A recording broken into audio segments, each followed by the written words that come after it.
शहर के जाने माने रईस हीराचंद और उनकी पत्नी सुजाता की चमचमाती महंगी कार बंगाल की एक पुरानी बस्ती की सुनसान गली में एक बेरौनक से पुराने मकान के बाहर आकर रुकती है। सुजाता, ये तुम मुझे किस जगह लेकर आई हो? ये तो कोई गरीबों की बस्ती लगती है। यहाँ ऐसा क्या है? हीराचंद के कुछ भी समझ में नहीं आ रहा था कि सुजाता उसे ऐसी अजीब सी जगह क्यों लाई है, जिस मकान में दिन में भी अंधेरा दिख रहा था और धुआं उठ रहा था। आप मेरे साथ अंदर चलिए, सब समझ जाएंगे। यहाँ हमारी हर समस्या का समाधान मिलेगा। सुजाता और हीराचंद आशंकित कदमों से उस मकान में दाखिल होते हैं। तभी उन्हें किसी महिला की बाहरी आवाज सुनाई पड़ती है। चले आओ, चले आओ। हीराचंद ने देखा कि उस मकान के अंदर अंधेरा था। अचानक हीराचंद की निगाह एक कमरे की ओर पड़ी, जिसके अंदर हल्की हल्की सी रोशनी आ रही थी और उस कमरे के अंदर से धुआं उठ रहा था। शायद उस कमरे के अंदर आग जल रही थी। ये किसकी आवाज है? यहाँ इतना अंधेरा क्यों है और ये धुआं कैसे उठ रहा है? मेरा तो यहाँ दम घुट रहा है। सुजाता और हीराचंद धीरे धीरे कदमों से उस कमरे के अंदर चले गए। अंदर वाले कमरे में बिखरे बाल वाली एक खूबसूरत सी बूढ़ी औरत सामने जल रही आग में एक मुर्गी की गर्दन काटकर उसका खून गिरा रही थी और मुर्गी का शरीर छटपटा रहा था। ये देखकर सुजाता को उबकाई आने लगी। हीराचंद ने सुजाता की ओर देखकर कहा, तुम्हें मुझे यहाँ लेकर आई हो और खुद ही घबरा रही हो। कौन है ये भयानक सी शक्ल वाली औरत और हम यहाँ क्यों आए हैं? अचानक उस औरत ने एक झटके में मुर्गे की गर्दन धड़ से अलग कर दी। ये देखकर सुजाता के मुंह से चीख निकल गई और सेठ हीराचंद भी सहम गया। वो बहुत डरावना नजारा था। ये अघोरात आई हैं। ये हमें अपनी काली तंत्र विद्या से संतान सुख प्रदान कर सकती हैं। इसलिए मैं आपको यहाँ लेकर आई हूँ। कैसी बात करती हो? जहाँ बड़े से बड़े डॉक्टर सफल नहीं हुए, वहाँ ये मामूली औरत क्या कर लेगी? हीराचंद की बात सुनकर अघोरिताई ने गुस्से से हीराचंद की ओर देखकर कहा, नादान हीराचंद, काली विद्या में इतनी शक्ति है कि मरे को भी जिंदा कर दे। संतान पैदा कराना कौन सा मुश्किल है? तुम्हें मेरा नाम कैसे पता? क्या तुम सच में हमें संतान सुख दिला सकती हो? तुम जितनी दौलत मांगोगी मिल जाएगी। अगर ये संभव है तो। संतान का नाम सुनते ही हीराचंद की आंखों में चमक आ गई। वह संतान के लिए कुछ भी कर सकता था। तुम लोगों को मुझे एक नवजात शिशु लाकर देना होगा। मैं उस शिशु की बलि चढ़ा दूंगी और फिर वही शिशु तुम्हारे घर में फिर से जन्म लेगा।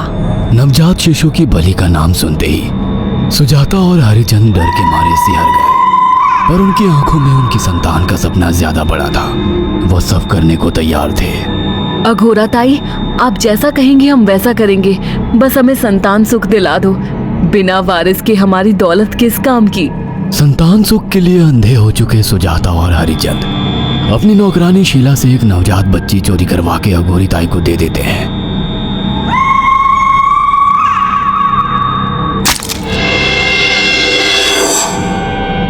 उस शिशु की बलि से सुजाता गर्भवती हो जाती है। देखा आपने अघोरा की तंत्र शक्ति?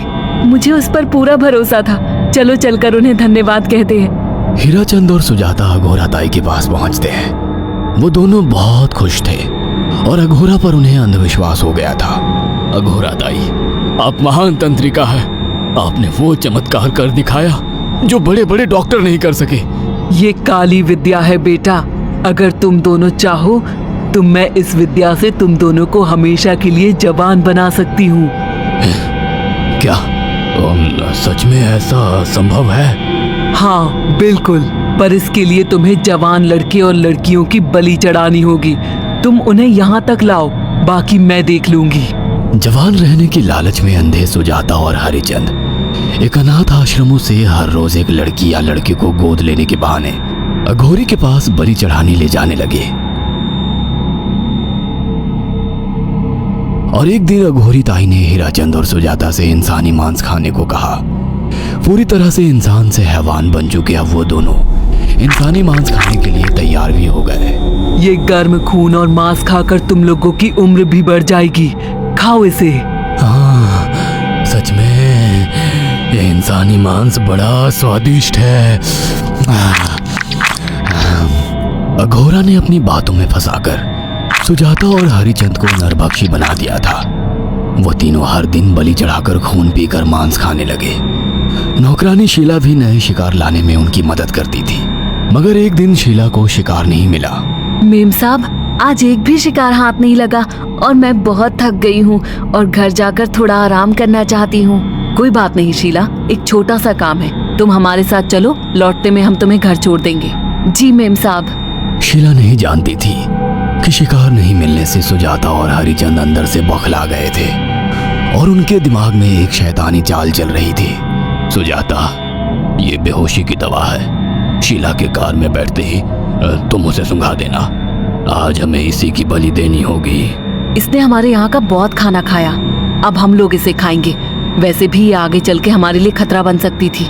कार में बैठते ही सुजाता शीला को बेहोश कर देती है और वो लोग सीधे अघोरी ताई के यहाँ पहुंच जाते हैं, जहाँ अघोरी ताई शीला की बलि चढ़ा देती है और तीनों मिलकर उसे नोच कर खाते हैं। अघोरी ताई, हमको बलि चढ़ाते हुए पूरा 1 साल हो गया है। हमारा बेटा भी साल भर का हो चुका है। अब और कितनी बलि देनी होगी? बस एक आखिरी क्रिया और बची है, उसके बाद तुम दोनों हमेशा के लिए जवान हो जाओगे। कैसी क्रिया अघोरा ताई? 3 दिन बाद सूर्य ग्रहण है। हमें पास के घने जंगल में एक विशेष क्रिया करनी होगी। उसके बाद तुम लोग कभी बूढ़े नहीं होगे। कितना अच्छा होगा, हम हमेशा जवान रहेंगे और सालों साल तक अपनी दौलत से ऐश करेंगे। हाँ, सच कहा। अघोरा ताई ने हमारे हर सपने पूरे कर दिए। 3 दिन बाद बंगाल के बियाबान जंगल में कोहरे और ओस से भीगे पेड़ों के बीच एक घने बरगद की बेलों पर कटे इंसानी सिर लटक रहे थे, जिसमें से खून टपक रहा था। काले जादू का सामान भी रखा था। कितनी भयानक जगह है ये, हर तरफ कटे हुए सर लटक रहे हैं। थोड़ी देर में सब समझ जाओगे। बैठ जाओ और मेरे साथ ये मंत्र दोहराओ। ओ, अघोरा, ये किन लोगों की कटी हुई गर्दनें हैं? आप यहाँ क्या करने वाली हो? हीराचंद की बात सुनकर अघोरा जोर जोर से हंसने लगी और उसने एक शैतानी हंसी हंसते हुए हीराचंद की ओर देखकर कहा, तुम जैसे ही लोगों ने अपनी इच्छाओं को पूरा करने के लिए इन लोगों की बलि चढ़वाई है और फायदा उठाया है। अब तुम दोनों आंखें बंद करके यहाँ बैठ जाओ और मेरे साथ मंत्रों को दोहराते जाओ।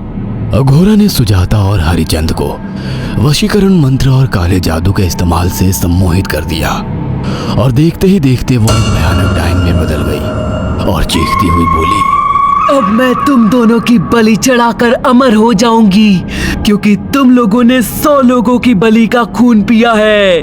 देखते ही देखते उस डायन ने फरसे से एक एक करके सुजाता और हरिचंद की गर्दन काटकर जल रही आग में बलि चढ़ा दी और उनका गर्म खून पीने लगी। जब तक तुम जैसे मूर्ख और लालची लोग अपने फायदे के लिए दूसरों को मेरे पास लाते रहेंगे, मैं उनका फायदा उठाकर ऐसे ही उनकी बलि चढ़ाती रहूंगी। दरअसल अघोरा एक डायन थी और अपना स्वार्थ पूरा करने के लिए उसने हीराचंद और सुजाता की लालच का फायदा उठाकर उनकी भी बलि चढ़ा दी। बुरे काम का बुरा ही नतीजा मिलता है।